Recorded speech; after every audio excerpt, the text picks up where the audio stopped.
Hello everybody, this is Iftikhar Ahmad. आज हम पढ़ेंगे मैकेनिक्स। मैकेनिक्स एक ऐसा ब्रांच है फिजिक्स का जो मोशन से डील करता है। If you want to study the motion of object we use the mechanics. Mechanics की बिना पे हम ये मालूम करते हैं कि अगर हमें एक रॉकेट को मून पर भेजना है तो हमें कितनी वेलोसिटी से शुरुआत करनी होगी, कितनी वेलोसिटी देनी होगी रॉकेट को सो दैट इन्हें मून तक जा सके। और मून को जाने के लिए क्या इस रॉकेट को एक स्ट्रेट लाइन में जाना चाहिए, क्या इस रॉकेट को किसी ऑर्बिट यानी कि गोल गोल घूमते हुए मून पर लैंड करना चाहिए। So all this thing because of mechanics only, because of Newton's laws only आज हम सक्सेसफुली मून पर लैंड कर चुके। और because of this only we have so many satellites revolving around earth. तो चलिए स्टार्ट करते हैं ब्यूटीफुल से सब्जेक्ट फिजिक्स एंड मैकेनिक्स को। इस मैकेनिक्स में the contribution is mainly from sir Isaac Newton and Kepler.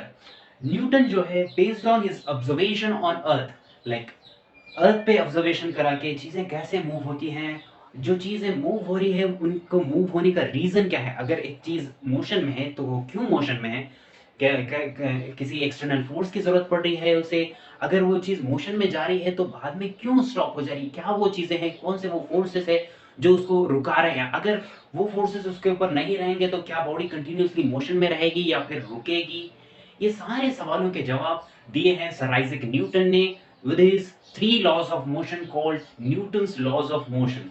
और ऐसे ही तरीके से सिमिलरली केपलर जो है स्टडी करा प्लानिटरी मोशन को। प्लानिटरी मोशन यानी कि केपलर हमें तीन लॉज दिया जिनके बिना पर हम ये बोल सकते हैं, ये मालूम कर सकते हैं कि किसी भी प्लैनेट का ऑर्बिट कैसा हो सकता है सूरज के around. Okay, with his laws we got to know that all the planets are revolving in an elliptical orbit।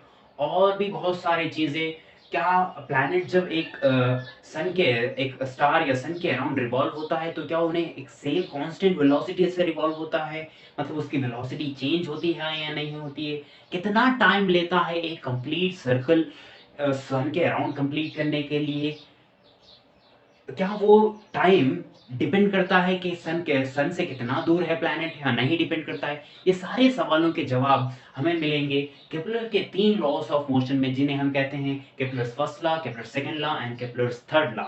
तो चलिए आज शुरुआत करते हैं न्यूटन के लॉस ऑफ मोशन से। सो न्यूटन का पहला लॉ है। सो इन मैकेनिक्स हम पढ़ रहे हैं मैकेनिक्स ऑफ पार्टिकल्स,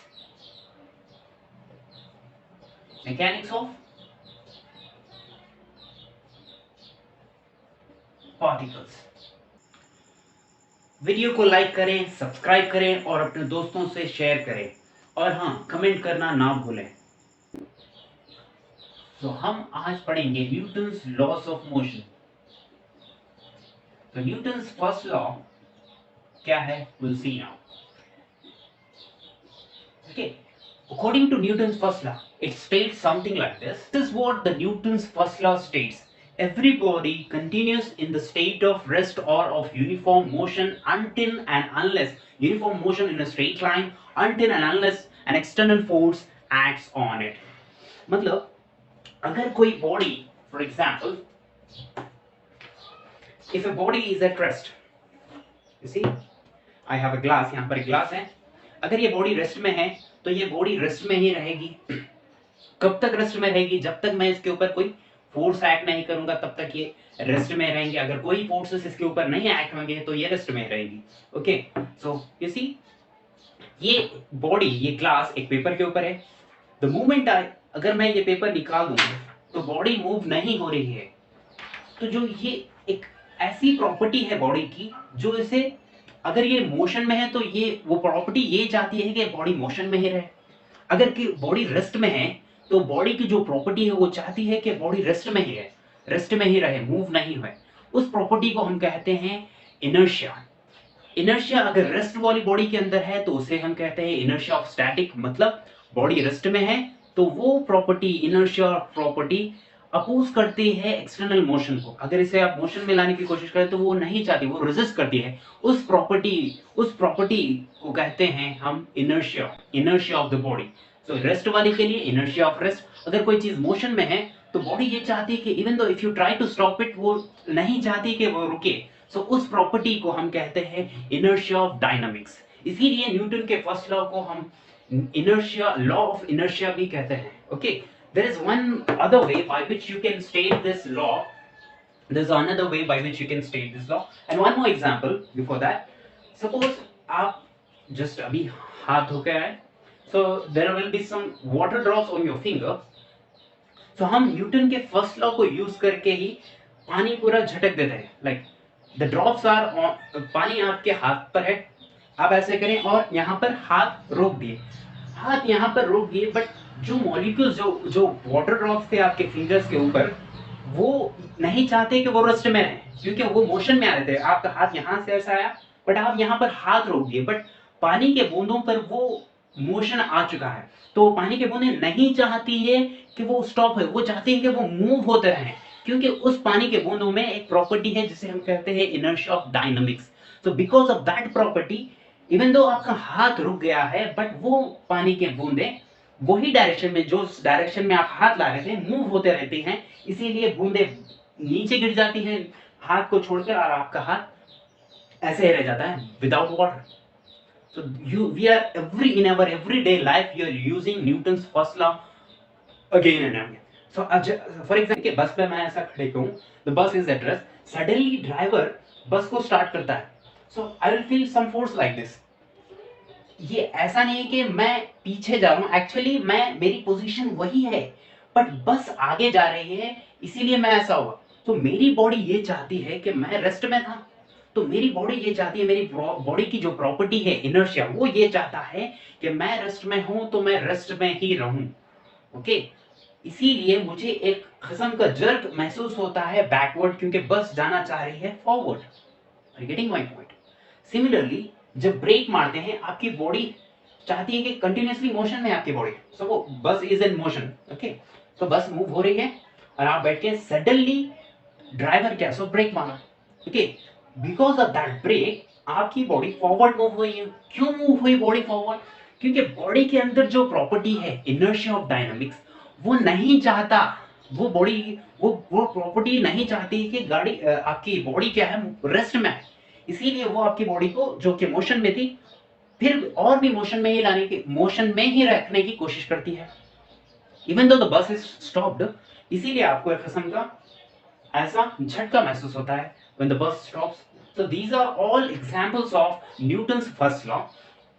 इसको हम और एक तरीके से भी स्टेट करते हैं न्यूटन्स के फर्स्ट लॉ को।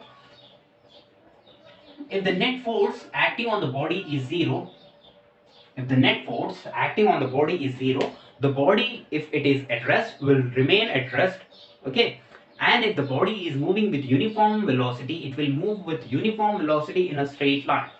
Okay, ये एक दूसरा तरीका है न्यूटन के फर्स्ट लॉ को कहने का।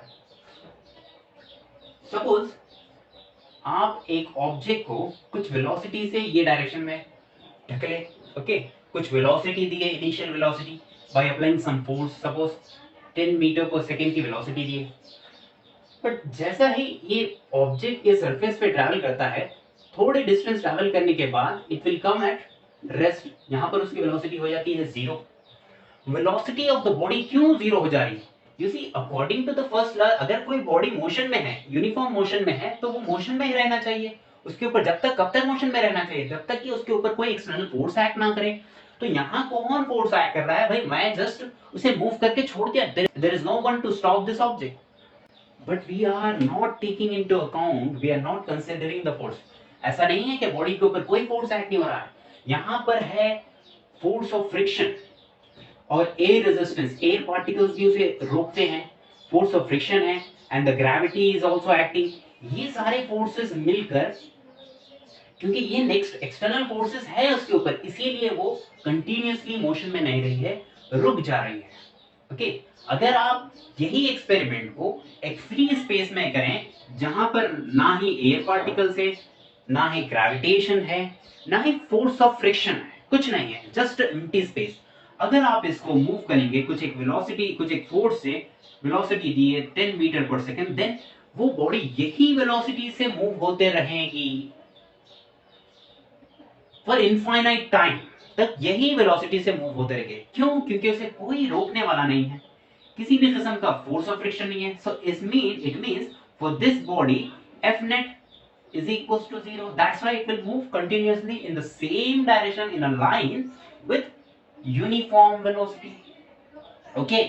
Now, similarly, अगर आप एक बॉडी को रेस्ट में रखें, okay, it is at rest, अगर इसके ऊपर किसी भी किस्म का फोर्स एक्ट नहीं होगा, ना ही ग्रेविटेशनल फोर्स, ना ही एयर रेजिस्टेंस, किसी भी किस्म का अगर फोर्स नहीं एक्ट होगा, तो बॉडी रेस्ट में रहेंगी for infinite time. Okay, why? Because net force the sum of the vector sum of all the forces on the body is 0. That's why it will remain at rest. So this is the another way by which you can state the Newton's first law. Video को like करें, subscribe करें और अपने दोस्तों से share करें, और हाँ, कमेंट करना ना भूलें।